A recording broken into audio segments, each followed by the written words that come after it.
Hello friends, welcome to my channel study for you. So guys, जैसा कि आज जो आपका आरपीएफ कांस्टेबल का 4 मार्च के फर्स्ट शिफ्ट का एग्ज़ाम हो गया है दोस्तों, जिसका जो है मैं आपको बिल्कुल 100% एक्यूरेट आंसर के साथ जो है इस वीडियो में बताऊँगा। तो देख लेते हैं कि किस प्रकार की जो है आज आपके 4 मार्च के फर्स्ट शिफ्ट के एग्ज़ाम में जो है प्रश्न पूछे गए हैं। उससे पहले एक बात और दोस्तों, कि जिन्होंने भी अगर चैनल को सब्सक्राइब नहीं किया है तो आरपीएफ कांस्टेबल एग्ज़ाम से रिलेटेड पर्पल की अपडेट के लिए जो है चैनल को सब्सक्राइब ज़रूर कर दीजिएगा। और बगल में ही आपको एक बेल आइकन यानी घंटे का निशान भी दिख रहा होगा, तो आप उसे भी जो है ज़रूर प्रेस कर दीजिएगा। तो चलिए वीडियो को स्टार्ट करते हैं। तो आपका पहला क्वेश्चन आया था कि आर्य समाज की स्थापना ये जो है कब और किसने की थी। तो देखिए, आर्य समाज की जो स्थापना है ना, ये महर्षि दयानंद सरस्वती के द्वारा 10 अप्रैल 1875 को जो है ये आपका मुंबई में जो वो किया गया था। तो इनमें से आपका जो भी पूछा गया होगा मैं आपको यहाँ पर बता दिया हूँ। इसके अलावा अगर बात कर ले ब्रह्म समाज की स्थापना, ये जो किसके द्वारा किया गया था, तो देखिए ब्रह्म समाज की जो स्थापना है ना, ये आपका वर्ष 1828 में जो है राजा राम मोहन रॉय के द्वारा कलकत्ता में इसकी स्थापना जो वो किया गया था। आदि ब्रह्म समाज की स्थापना के बारे में अगर पूछा जाए तो देखिए, आदि ब्रह्म समाज की जो स्थापना है ना, ये आपका 1866 में देवेंद्र नाथ टैगोर के द्वारा जो वो किया गया था।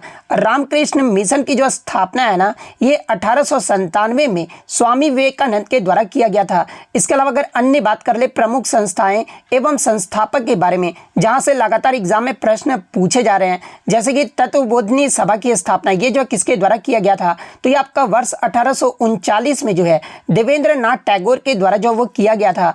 ब्रिटिश सार्वजनिक सभा की जो स्थापना है ना, ये आपका वर्ष 1843 में दादा भाई नौरोजी के द्वारा किया गया था। सर्वेंट ऑफ इंडिया सोसाइटी की जो स्थापना है ना, ये आपका 1905 में गोपाल कृष्ण गोखले के द्वारा जो वो किया गया था। प्रार्थना समाज की जो स्थापना है ना, ये आपका वर्ष 1867 में जो है, यहाँ पे थोड़ा सुधार कर लीजिएगा। प्रार्थना समाज की जो स्थापना है ना, ये आपके डॉक्टर आत्माराम पांडुरंग के द्वारा आपका जो 1867 में ये जो आपका मुंबई में किया गया था। लेकिन मैं आपको बता दूं कि केशव चंद्र सेन का भी जो है ना, इसमें आपका अहम योगदान जो वो देखने को मिला था।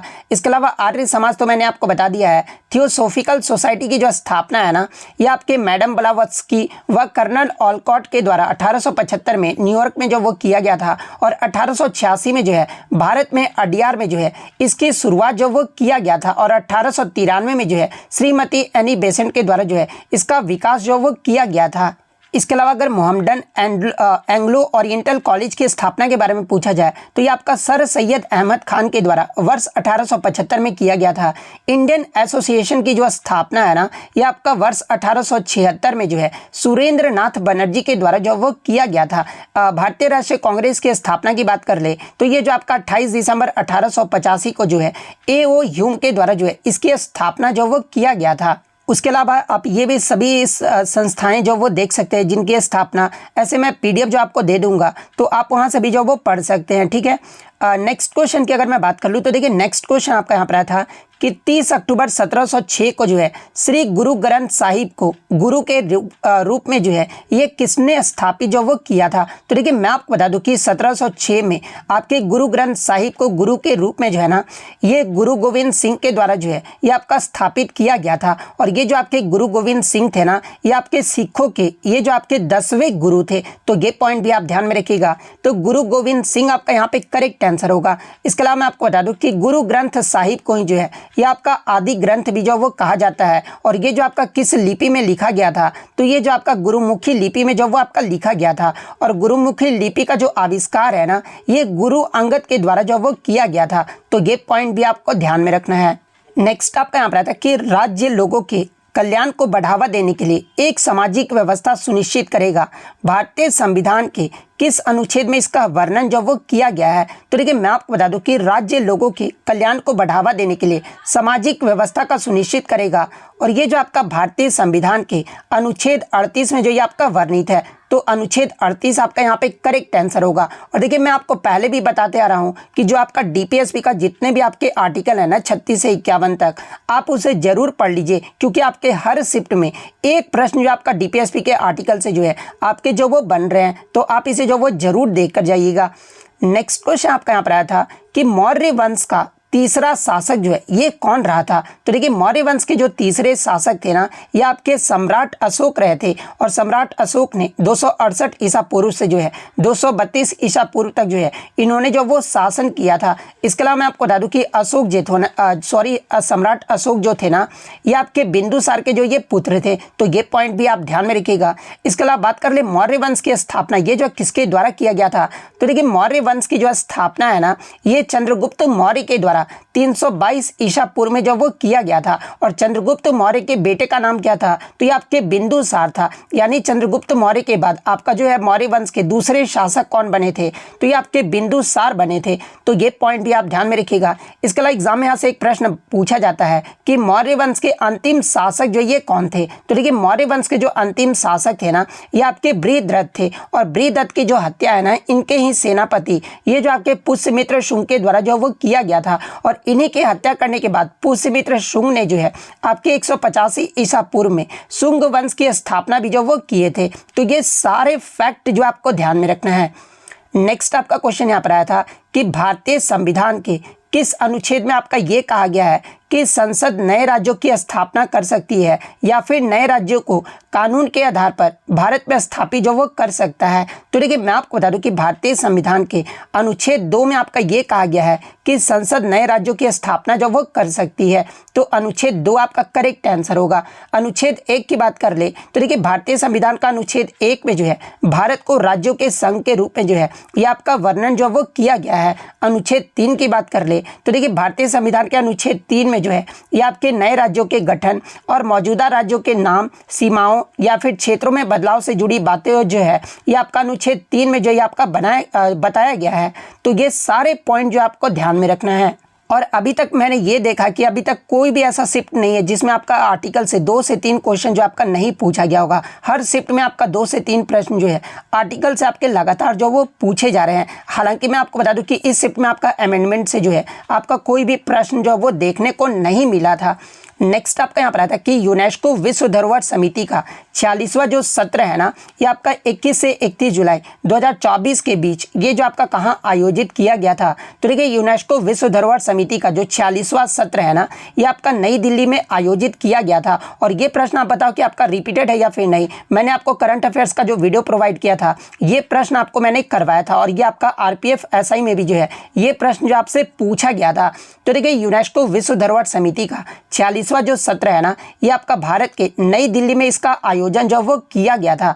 तो नई दिल्ली आपका करेक्ट आंसर होगा। अब देखिए यहाँ से क्या क्या प्रश्न बनता है वो मैं आपको बता देता हूँ। प्रश्न ये बनता है कि यूनेस्को विश्व धरोहर समिति का जो 46वां सत्र है ना, ये किस महीने में आयोजित किया गया था? तो ये आपका 21 से 31 जुलाई को 2024 तक जो है ये आपका नई दिल्ली में आयोजित किया गया था।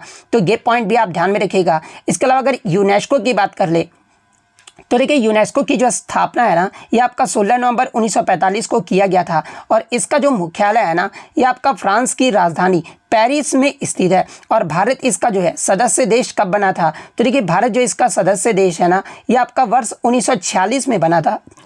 और इसी 46वें सत्र में मैं आपको बता दूं कि जो आपका असम का जो आपका चराईदेव मोईदम है ना, ये जो आपका इसका नाम आप ध्यान में रखिएगा, चराईदेव मोईदम, इसी सत्र में भारत का जो है ये आपका 43वां विश्व धरोहर स्थल भी जो वो बना था। तो ये पॉइंट भी आप ध्यान में रखिएगा। और इसके अलावा एग्जाम में यहाँ से एक प्रश्न पूछा जाता है कि चराईदेव मोईदम का जो है तात्पर्य क्या होता है, यानी इसका अर्थ क्या है? तो देखिए मैं आपको बता दूं कि ये जो आपका अहोम राजवंश के सदस्यों का टीला जैसे दिखने वाले स्थल में दफनाने की जो एक प्रक्रिया है। तो ये सारे फैक्ट जो आपको ध्यान में रखना है।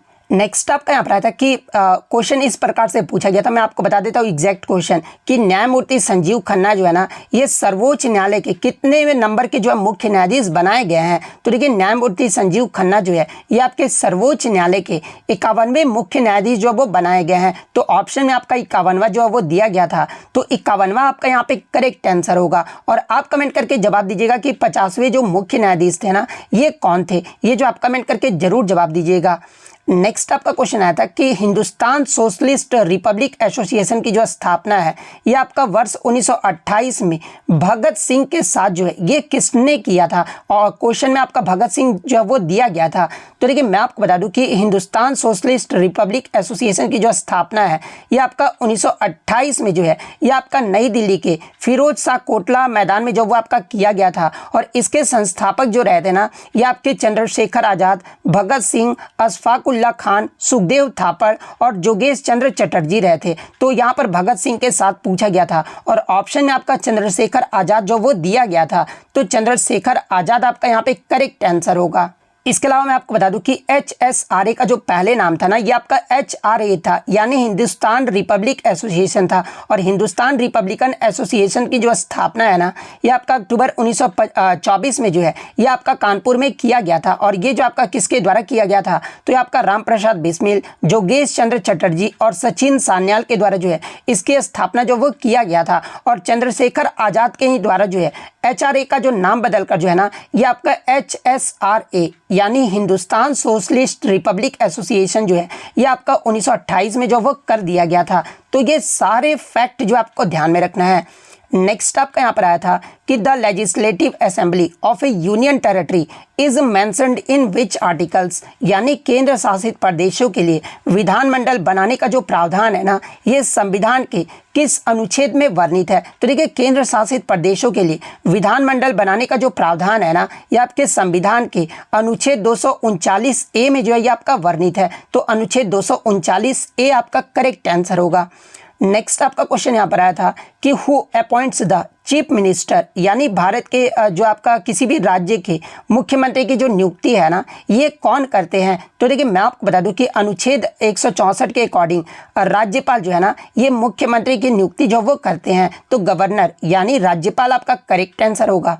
नेक्स्ट आपका क्वेश्चन यहाँ पर आया था कि diarchy system ended in which act, यानी भारत में जो आपका द्वैध शासन की जो व्यवस्था है ना ये किस अधिनियम के जरिए जो है इसे समाप्त किया गया था। तो देखिए भारत में द्वैध शासन की जो व्यवस्था है ना ये आपके 1935 के भारत सरकार अधिनियम के जरिए जो है इसे समाप्त किया गया था। तो 1935 का भारत सरकार अधिनियम आपका करेक्ट आंसर होगा। अब देखिए मैं आपको बता दूं कि बहुत सारे बच्चे ये बोलते हैं कि सर आप इतना लेट क्वेश्चन क्यों लाते हैं। तो देखिए एक तो सबसे बड़ा फैक्टर है कि मैं सबसे ज़्यादा आपको क्वेश्चन जो वो ला कर देता हूं, उसके बाद आपको इंग्लिश में भी और हिंदी में भी जो वो लिख कर देता हूं, जिसके कारण थोड़ा टाइम लग जाता है और क्वेश्चन कलेक्ट करने में भी जो है थोड़ा टाइम लग जाता है। लेकिन मैं आपको 100% जेन्युइन क्वेश्चन ही जो है देने का कोशिश करता हूँ। लेकिन आप लोग क्या करते हैं कि चैनल को सब्सक्राइब नहीं करते हैं, तो इससे बहुत ही ज़्यादा मैं डीमोटिवेट हो जाता हूँ। आप लोग जितना हो सके आप लोग देखते हो, लेकिन आप लोग चैनल सब्सक्राइब नहीं करता हो। तो मैं आपसे रिक्वेस्ट यही करूंगा कि आपके लिए इतना मेहनत करता हूं तो आपको एक चैनल ही तो सब्सक्राइब करना है। आप लोग चैनल को जो वो जरूर सब्सक्राइब कर लीजिए, ठीक है।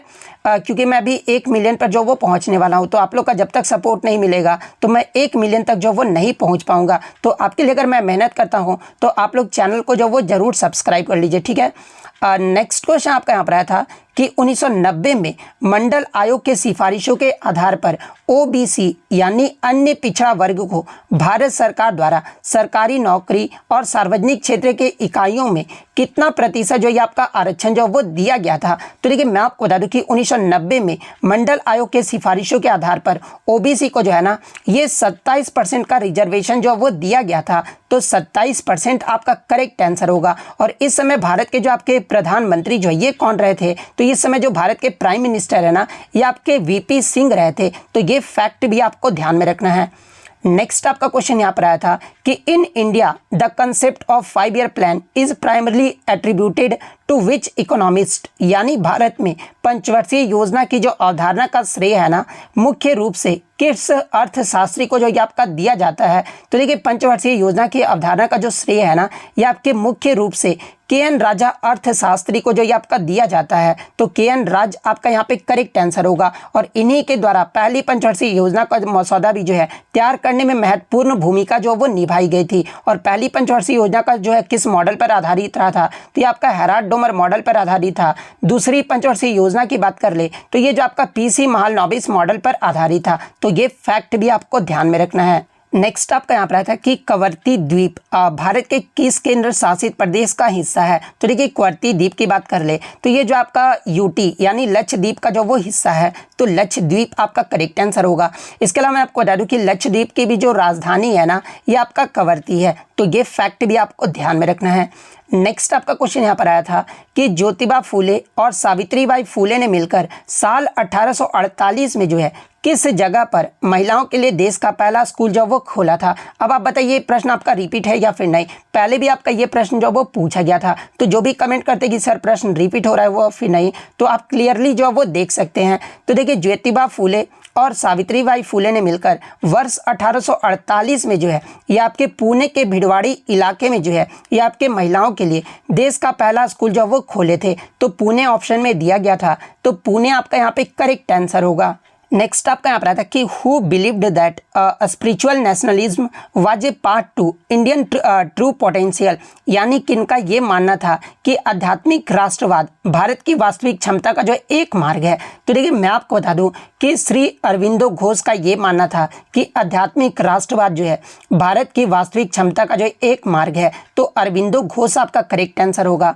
नेक्स्ट आपका क्वेश्चन यहाँ पर आया था कि अशोक चंद्रा जो है हाल ही में किस बैंक के प्रबंध निदेशक यानी एमडी और आपके मुख्य कार्यकारी अधिकारी यानी चीफ एग्जीक्यूटिव ऑफिसर जो है आपके बने हैं। तो देखिए अशोक चंद्रा हाल ही में जो है आपके पंजाब नेशनल बैंक के जो है आपके एमडी और सीईओ जो है ये आपके बने हैं, तो पंजाब नेशनल बैंक आपका करेक्ट आंसर होगा। नेक्स्ट आपका क्वेश्चन यहाँ पर आया था कि Boyle's law relates the units of, यानी बॉयल्स का जो आपका बॉयल का नियम है ना, ये कौन सी इकाइयों को जो ये आपका दर्शाता है। तो देखिए बॉयल के नियम की अगर मैं बात कर लूँ तो देखिए बॉयल का नियम आपका ये बताता हो, कल भी मैंने आपको ये प्रश्न बताया था जो कि आपका जो वो रिपीट हो गया है। तो देखिए बॉयल का जो नियम बताता है ना कि गैस का दाब और आयतन जो है एक दूसरे के वैध क्रमानुपाती जो है ये आपका होता है, यानी इन्वर्सली प्रोपोर्शनल जो वो होता है। इसका मतलब ये हुआ कि अगर तापमान स्थिर रहे तो गैस का जो दबाव बढ़ने पर जो आयतन है ना ये कम हो जाएगा, और इसके विपरीत भी जो वो आपका होगा। और ये जो आपका बॉयल्स का जो नियम है ना ये किस यूनिट्स से जो आपका रिलेट करता है, तो ये आपका प्रेशर और वॉल्यूम से जो ये आपका रिलेट करता है। जहाँ पर मैथमेटिकल टर्म की बात कर ले तो P1 V1 equal to P2 V2, ये जो आपका बॉयल्स का ही जो वो नियम है, तो आपका प्रेशर और वॉल्यूम आपका करेक्ट आंसर होगा। नेक्स्ट आपका क्वेश्चन यहाँ पर आया था कि देव दीपावली का जो त्यौहार है ना ये कहाँ पर मनाया जाता है। तो देखिए देव दीपावली का जो त्यौहार है ना ये आपका वाराणसी में जो वो मनाया जाता है, और ये जो आपका देव दीपावली का त्यौहार है ये आपका कार्तिक पूर्णिमा को मनाया जाता है। तो ये पॉइंट भी आपको ध्यान में रखना है।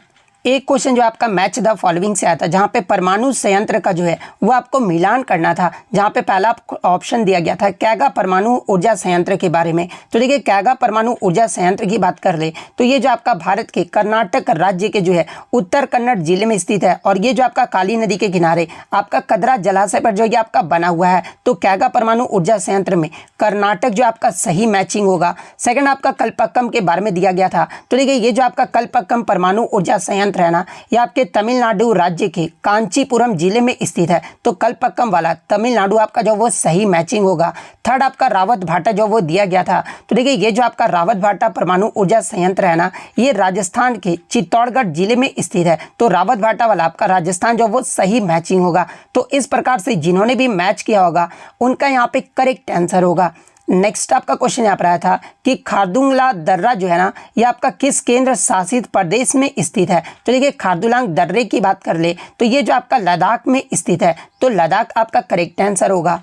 नेक्स्ट आपका क्वेश्चन यहाँ पर आया था कि at the time of independence what percentage of the population was based on agriculture, यानी आज़ादी के समय कितने प्रतिशत जनसंख्या जो था ना ये आपका कृषि पर आधारित था। तो देखिए मैं आपको बता दूं कि आज़ादी के समय भारत के करीब 75% आबादी जो है ना ये आपके कृषि पर जो वो निर्भर थी, तो 75% आपका करेक्ट आंसर होगा।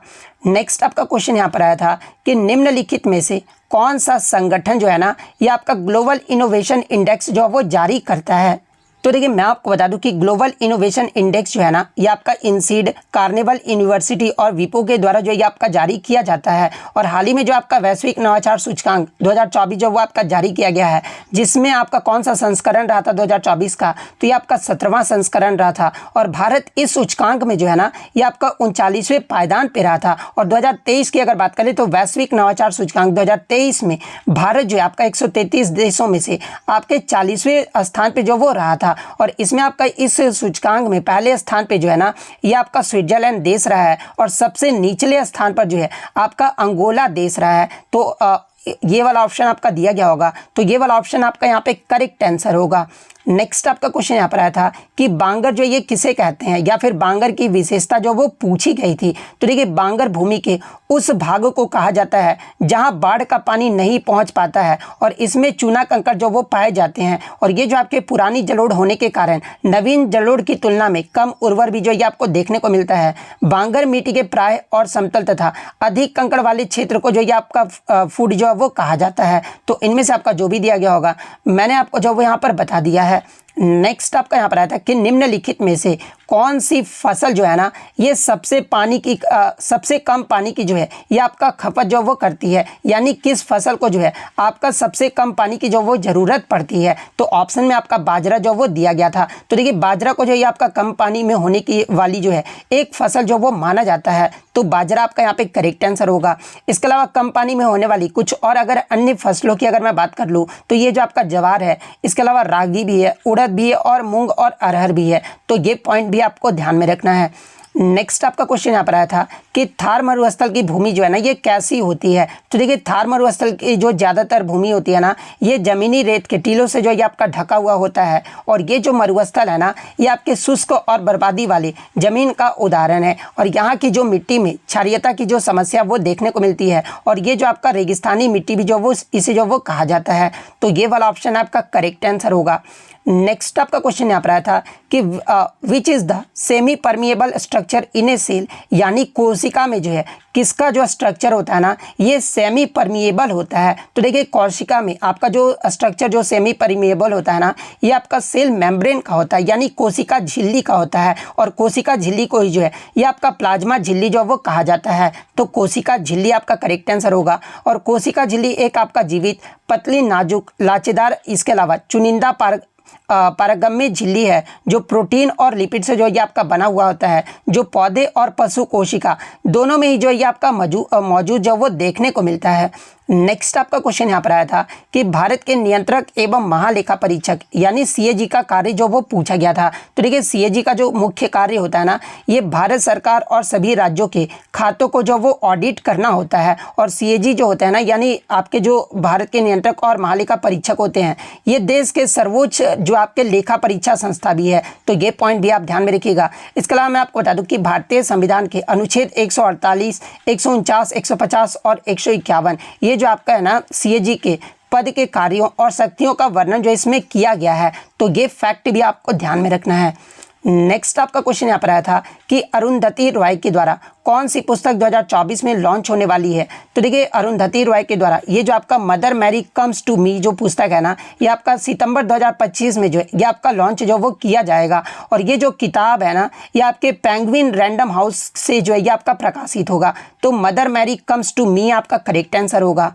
नेक्स्ट आपका क्वेश्चन यहाँ पर आया था कि निम्नलिखित में से किस राज्य समूह का जो तट है ना, ये अरब सागर पर स्थित है। तो देखिए अरब सागर के साथ तट साझा करने वाले अगर राज्य की बात कर ले तो ये जो आपका पश्चिमी तटीय राज्य गुजरात, महाराष्ट्र, गोवा, कर्नाटक और केरल है। तो इनमें से आपका जो भी ऑप्शन में दिया गया होगा वो आपका करेक्ट आंसर होगा। और बंगाल की खाड़ी से अगर सटे पूर्वी तटीय राज्य की बात कर ले तो ये जो आपका तमिलनाडु, आंध्र प्रदेश, उड़ीसा और पश्चिम बंगाल है। तो ये पॉइंट भी आपको ध्यान में रखना है। नेक्स्ट आपका यहाँ पर आता है कि जो आपका HDI यानी ह्यूमन डेवलपमेंट इंडेक्स यानी मानव विकास सूचकांक जो है ना, ये जो आपका कितने कैटेगरीज में जो है इसे आपका जो वो जारी किया जाता है। तो देखिए मानव विकास सूचकांक को जो है आपका 4 कैटेगरी में जो है आपका डिवाइड किया जाता है, जहां पर आपका इसका जो स्कोर होता है ना, ये आपका 0 से 1 के मध्य देखने को मिलता है। जहां पर अगर आपका स्कोर आपका लेस देन आपका 0.550 होता है तो ये जो आपका SDI जो है ना ये आपका लो क्वालिटी का जो वो माना जाता है। अगर आपका 0.550 से 0.699 तक आपका जो स्कोर देखने को मिलता है तो ये आपका मीडियम HDI जो वो माना जाता है।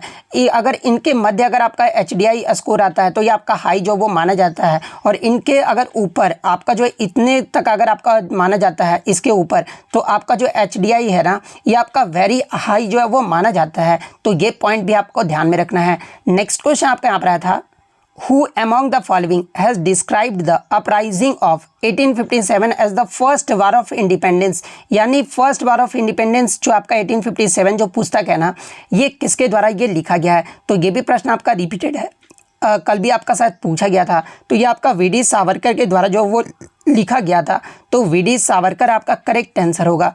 नेक्स्ट आपका क्वेश्चन यहाँ पर आया था कि भारतीय रिजर्व बैंक ने रेपो दर में जो है ये कितनी कटौती की है? तो देखिए भारतीय रिजर्व बैंक ने रेपो दर में जो है ये 25 आधार अंकों की जो वो कटौती की है, जिससे आप वर्तमान में आपका जो है 6.5 से घटकर आपका रेपो दर जो है ना ये आपका 6.25% जो वो हो गया है। तो ये वाला ऑप्शन आपका करेक्ट आंसर होगा। नेक्स्ट आपका क्वेश्चन आया था कि राज्य मानवाधिकार आयोग से आपका प्रश्न जो वो देखने को मिला था। तो देखिए राज्य मानवाधिकार आयोग की बात कर ले तो ये जो आपका राज्य सरकार का एक निकाय है, और इसका जो आपका क्या कार्य होता है? तो ये आपका मानव अधिकारों के संरक्षण और प्रोत्साहन का जो ये कार्य करता है। और मानव अधिकार संरक्षण अधिनियम 1993 के तहत जो है आपका राज्य मानवाधिकार आयोग का गठन जो है ना वो किया गया था। और इसमें कितने सदस्य होते हैं? तो देखिए इसमें आपके एक अध्यक्ष और 2 सदस्य होते हैं। तो ये वाला ऑप्शन आपका करेक्ट आंसर होगा।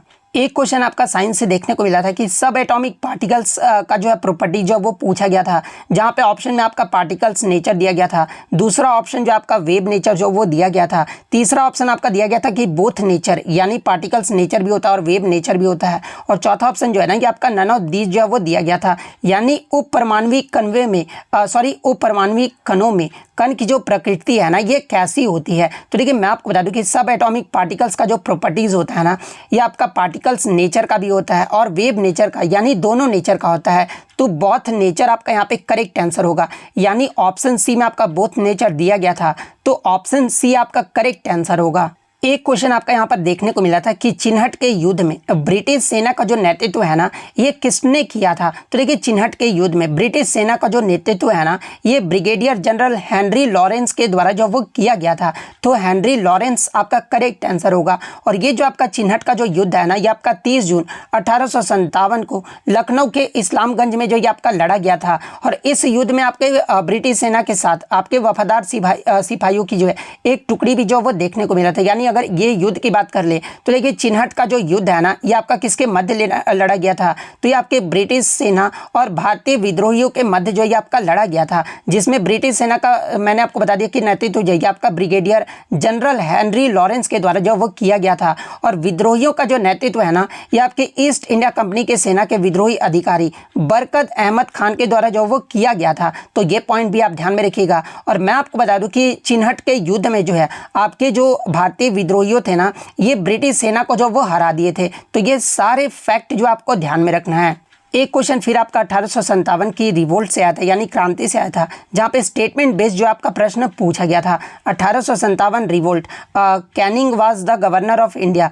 तो ये तो आपका सही है, क्योंकि 1857 के विद्रोह के समय जो आपका भारत का गवर्नर जनरल था वो आपका कैनिंग था, यानी तो ये कैनिंग ये वाला तो आपका स्टेटमेंट सही होगा। इसके बाद queen Victoria claimed India ownership, statement based question. तो इस प्रकार से आपका स्टेटमेंट बेस्ड जो क्वेश्चन है ना वो देखने को मिला था। अगर अब मैथ्स के क्वेश्चन की बात कर ले तो देखिए अभी मैंने जब PDF बना रहा था ना, जब वीडियो ही बना रहा था, तो लास्ट में एक बच्चे ने प्रश्न भेजा कि गणित का एक प्रश्न मेरे याद है जो कि पूछा गया था कि 866 रुपये की राशि 3 मित्रों में 2:6:12 में, जिसमें पूछा था कि सबसे बड़ा और सबसे छोटा का अंतर। 2 ऑप्शन याद है, पहला 466 था और दूसरा 537 था। तो इसका उत्तर जो है बच्चे जो वो बताने बोल रहे थे। तो देखिए अभी मैं आपको मैं बता दूं कि मुजबानी इसको जो वो सॉल्व किया हूँ, मतलब कि बोल सकते हैं कि 4 से 5 सेकंड में ही जो वो सॉल्व किया हूँ। तो मेरे अकॉर्डिंग जो इसका उत्तर आ रहा है ना मुजबानी के, तो वो शायद 433 जो वो देखने को मिल रहा है। तो आप कमेंट करके बताइएगा कि इसका उत्तर जो वो कितना आ रहा था। मेरे अकॉर्डिंग जो है, मैं अभी बताया कि पेन एंड पेपर भी यूज़ नहीं किया हूँ, 433 जो वो मेरे अकॉर्डिंग जो वो देखने को मिल रहा था। तो आप कमेंट करके जो वो ज़रूर बता दीजिएगा इसका उत्तर, और टाइम स्पेंड के साथ जो वो बताइएगा। नेक्स्ट अगर बात कर ले, एक आपका CISI से भी प्रश्न देखने को मिला था। CI फॉर 2100, रेट आपका 70% और हाफ ईयरली जो आपका पूछा गया था, यानी 1.5 साल का जो आपका पूछा गया था। नेक्स्ट अगर बात कर ले तो एक क्वेश्चन CI से ये था कि 2000 पर जो है आपका 6% का 3 इयर्स का जो CI है ना, ये आपका जो है वो पूछा गया था। इसके अलावा CI से आपके 3 इयर्स से जो आपके 2 क्वेश्चन जो वो पूछे गए थे। रीजनिंग में एक क्वेश्चन था मंजिली की कौन सा सबसे ऊपर बैठा हुआ है, जो कि आपका 1 से 6 तक मंजिल जो वो दिया गया था, और इसमें पूछा गया था कि सबसे ऊपर जो है ना ये कौन बैठा हुआ है। तो इतने क्वेश्चन जो है आज मुझे बच्चों के द्वारा मिले हैं, जो कि आपके 100% रियल और ऑथेंटिक हैं। तो अगर वीडियो अच्छी लगी हो तो वीडियो को जो है लाइक ज़रूर कर दीजिएगा, और इसी तरह रियल एनालिसिस पाने के लिए जो है चैनल को सब्सक्राइब ज़रूर कर दीजिएगा। और आपको एग्ज़ाम होता है तो आप क्वेश्चन भेजने के लिए जो है लिंक आपको डिस्क्रिप्शन में दिया गया है टेलीग्राम का, तो आप वहां से जाकर जो है टेलीग्राम पर जो है क्वेश्चन भेज सकते हैं। और PDF जो है वीडियो के एक दिन बाद जो आपको PDF जो वो प्रोवाइड कर दिया जाता है। तो मिलते हैं नेक्स्ट वीडियो में, तब तक thank you, all the best.